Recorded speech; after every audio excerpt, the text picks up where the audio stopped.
আমাদের বোনেরা, আমাদের দিদিরা, আমাদের মায়েরা যারা ওখানে রয়েছেন কারোর অধিকার নেই ওদেরকে রেপ করার। আপনি এই কথাটা কি করে বললেন?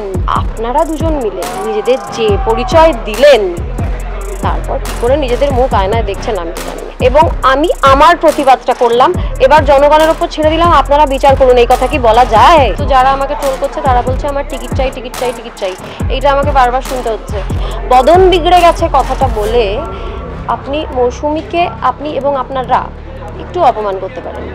হ্যাঁ, উনি প্রতিবাদরত হতেই এখানে এসেছিলেন, উনি প্রতিবাদ করতেই এসেছিলেন। এক্স পুলিশ অধিকর্তা পঙ্কজ বাবু উনি প্রতিবাদ করতে এসে এই কথাটা ধুম করে বলে ফেললেন যে যদি সোনাগাছিতে হতে তাও একটা কথা ছিল।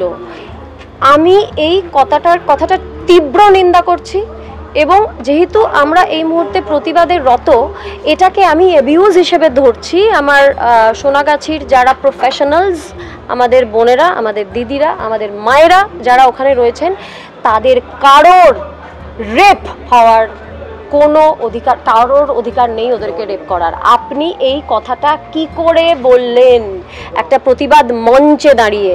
আমাদের প্রতিবাদটা তো এই নিয়েই, যে কারণে এই স্লোগানটা খুব চলছে এই প্রতিবাদে, যে however I dress, wherever I go, yes means yes, no means no। কাজে আমার সোনাগাছির যে বন্ধুরা রয়েছেন, মায়েরা, বোনেরা, দিদিরা, ওদেরও নো বলার অধিকার আছে। আপনি এই কথা সোনাগাছি নামটি উচ্চারণ করে বলতে পারেন না। এটার প্রতিবাদ আমি করছি এবং আশা করি আমার সঙ্গে যারা সহমত হবেন তারাও প্রতিবাদ করবে। হ্যাঁ হ্যাঁ, সেই জন্যই তো আমি আমার প্রতিবাদটুকু করলাম। আমি যেটা করতে পারি, যেটা আমি করে আসছি শুরু থেকে, সেটা হচ্ছে কোনো কিছু গায়ে মাখছি না। গন্ডারের চামড়া একটা গলিয়ে নিয়েছি গায়ে। যে যা খুশি বলুন, প্রতিবাদ আটকানোর জন্য অনেকেই অনেক কিছু বলবেন, বয়ে গেছে আমার তাতে ভারী। কিচ্ছু করেই প্রতিবাদ আটকানো যাবে না। আমি আমার প্রতিবাদটা করব। আমার এই কথাটা নিয়ে প্রতিবাদ আজকে মঞ্চে যারা যারা ছিলেন, স্বস্তিকা এটা নিয়ে প্রতিবাদ করেছে, সৃজিত এটা নিয়ে প্রতিবাদ করেছে, প্রত্যেকে এটা নিয়ে প্রতিবাদ করেছে, যারা যারা তারপরে ওনার পরে কথা বলেছেন। এবং আমি আমার প্রতিবাদটা করলাম, এবার জনগণের ওপর ছেড়ে দিলাম, আপনারা বিচার করুন। এই কথা কি বলা যায়? সোনাগাছিতে হলে একটা কথা ছিল, এই কথা কি বলা যায়? ঠিক এই মুহূর্তে ভার্বাল অ্যাবিউজটা বাড়ছে এই কারণে, কারণ একটু যদি আমরা পর্যবেক্ষণ করি তাহলে আমরা ঠিক লক্ষ্য করতে পারবো যে এই অ্যাবিউজগুলো যারা করছে তাদের প্রোফাইল চেক করলে দেখা যাবে। প্রোফাইল, এবার কেউ যদি প্রশ্ন করেন যে আমি প্রোফাইলে কেন ঢুকছি, ব্লক করব বলে ঢুকছি, আমার প্রোফাইল পরিষ্কার করব বলে ঢুকছি, ঝেঁটিয়ে বিদায় করব বলে ঢুকছি। প্রোফাইলে কিন্তু মানে একই রকম মানুষ তারা, একই রঙের মানুষ তারা। এটা আমার ভারী অদ্ভুত লাগছে। এটা কেন? মানে একই রকম মানুষ, এক ধরনের মানুষ কেন আমাদের প্রতিবাদকে বন্ধ করে দেওয়ার চেষ্টা করছে?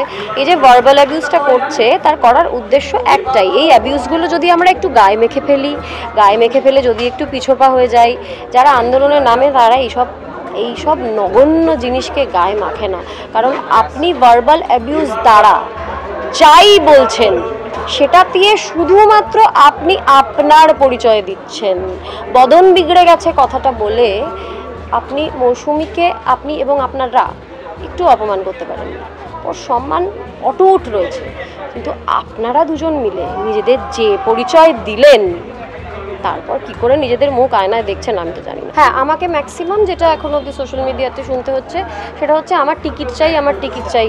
কিসের টিকিট যে চাই সেটা তো আমি এখনও বুঝে উঠতে পারিনি, কিন্তু যারা আমাকে ট্রোল করছে তারা বলছে আমার টিকিট চাই, টিকিট চাই, টিকিট চাই। এইটা আমাকে বারবার শুনতে হচ্ছে। তো আমি তাদেরকে ফুটেজ খেতে আসছি এটাও বলা হচ্ছে, তো সেটা তো গায়ে মাখি না, কারণ সেটা বিভিন্ন ক্ষেত্রে বিভিন্ন কারণে শুনতে হয়েছে যে ফুটেজ খেতে আসছি। কিন্তু এই টিকিট চাই ব্যাপারটা তো আমি তো বুঝতে পারছি না কী ধরনের টিকিটের কথা বলছে। আমাকে একটা ওয়ার্ল্ড ট্যুরের টিকিট ফিকিট যদি কেউ দিতে পারে না, আমার খুব ভালো লাগবে, খুশি হব আমি। কিন্তু যে টিকিটের কথা আপনাদের মাথায় ঘুরছে, আমি আজকে একটা সাজেশন দিয়েছি তাদেরকে, আমি এই সাজেশনই দেবো যে আপনারা ওসিডিতে ভুগছেন, অবসেসিভ কম্পালসিভ ডিসঅর্ডার, টিকিট নিয়ে। এই টিকিট ডিসঅর্ডারটা যে আপনাদের হচ্ছে, ওসিডিটা, এটার জন্য আপনাদের সাজেশন দিচ্ছি যে আপনারা অভয়া ক্লিনিকে যান। দেখুন 4টে ফোন নাম্বার আছে, ফোন করুন, করে অভয়া ক্লিনিকের যে কোনো একটা আউটলেটে চলে যান। ওখানে সাইকিয়াট্রিস্ট, সাইকোলজিস্ট আপনার ফ্রিতে ট্রিটমেন্ট করে দেবে, দিয়ে টিকিটের ভূত আপনার মাথা থেকে টেনে নামিয়ে দেবে। এটাই আমার সাজেশন। আন্দোলন থামিয়ে দেওয়ার প্রচেষ্টা যে বৃথা, সেটা যারা এখনো থামানোর চেষ্টা করছে তারা যে কেন বুঝতে পারছেন না আমি জানি না। তবে তাদের এটাই কাজ, তারাই বা বেচারা কি করবেন। তারা হয়তো পয়সা পান আন্দোলন থামিয়ে দেবার চেষ্টা করার জন্য, বা তারা হয়তো অনেকে বাধ্যতামূলকভাবেও করছেন, এরকমও আছে, কিন্তু চায় না, কিন্তু চাপে পড়ে করতে হচ্ছে। তো তাদের ব্যাপারে আমার কিছু বলার নেই, আমার এইটুকুই বলার সময় এনার্জি সবই নষ্ট হচ্ছে, আন্দোলন তো থামবে না। টলিউডের latest update, gossip and entertainment পেতে সাবস্ক্রাইব করুন শুধুমাত্র সিটি সিনেমা, আর ফলো করুন সিটি সিনেমার Instagram, Facebook, Twitter and ShareChat page.